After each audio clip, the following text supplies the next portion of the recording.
Ration அரிசி சாப்பிடுவாங்க நிறைய பேர். ஸோ நிறைய வீட்டில் தான் சாப்பிட்டுட்ருக்குறோம். ஸோ இதில் பார்த்திங்கன்னா நல்லா இருக்குதா அரிசி. இதில் வந்து பிளாஸ்டிக் அரிசியும் கலப்படம். இது எப்படின்னா நம்ம தண்ணி கழுவும் போதே அது வந்து மேலே வந்து மிதக்குது அப்படியே பாருங்கள்.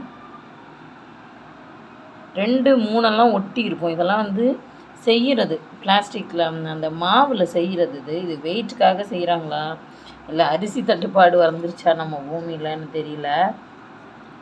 இது குழந்தைங்களுக்கெல்லாம் கொடுப்பாங்க. ஸோ பார்த்து சேஃப்டியாக இதை வந்து நல்லா வாஷ் பண்ணி தண்ணி வடிச்சிட்டு காட்டுறேன் பாருங்கள். பார்த்திங்கன்னா என்ன பாருங்கள், அப்படி தனியாக தெரியும் பாருங்கள். இதை நல்லா வாஷ் பண்ணி இந்த அரிசி எடுத்துகிட்டு குழந்தைங்களுக்கெல்லாம், குழந்தை இருக்க வீட்டிலலாம் பார்த்து எடுத்து சாப்பாடு கொடுங்க. தனியாக அந்த பிளாஸ்டிக் அரிசி வந்து தெரியும், ஊதிடுது தண்ணியில்.